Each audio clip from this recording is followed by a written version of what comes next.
प्रेमसंबंधात शारीरिक संबंध ठेवून नंतर तरुणाने लग्नास नकार दिल्याने तरुणीकडून गुन्हे दाखल केले जातात. पण इथे नेमके त्याच्या उलट घडले आहे. दोघेही शेजारी शेजारी राहणारे, एकमेकांवर 4 वर्षांपासून प्रेम. त्यातून तो तिच्यावर खूप खर्च करतो, तिच्यामुळे कर्जबाजारी होतो. त्यानंतर आता तिने या तरुणाला ब्लॉक केले. त्यामुळे निराश झालेल्या तरुणाने रेल्वेखाली उडी मारून आत्महत्या केल्याचा प्रकार समोर आला आहे. वानवडी पोलिसांनी आत्महत्येस प्रवृत्त केल्याबद्दल तरुणीवर गुन्हा दाखल केला आहे. गणेश सिंग असे आत्महत्या केलेल्या तरुणाचे नाव आहे.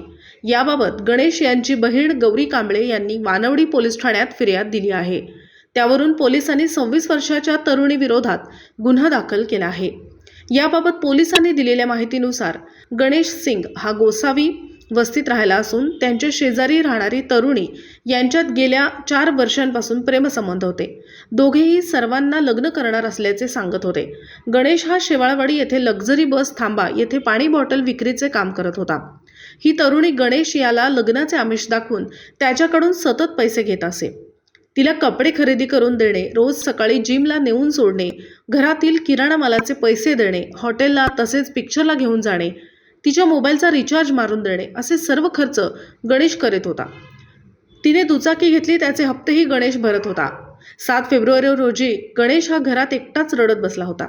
तेव्हा त्याच्या बहिणीने कारण विचारल्यावर तिने मला धोका दिला, तिच्यासाठी खर्च करून कर्जबाजारी झालो, आता तिने माझा फोन ब्लॉक करून ठेवला आहे असे सांगून रडत बसला होता. त्यानंतर तो घरातून निघून गेला. नातेवाईकांनी त्याच्या हरविल्याची तक्रार दिली होती. 10 फेब्रुवारी रोजी रामटेकडी रेल्वे मार्गावर एक मृतदेह सापडला. त्याच्या कपड्यावरून त्यांनी तो मृतदेह गणेश याचा असल्याचे ओळखले. प्रेमसंबंध ठेवून पैसे घेऊन नंतर लग्नास नकार दिल्याने, त्यामुळे मानसिक त्रास दिल्याने, त्यास आत्महत्येस प्रवृत्त केल्याने त्याने रेल्वेखाली उडी मारून जीव दिला.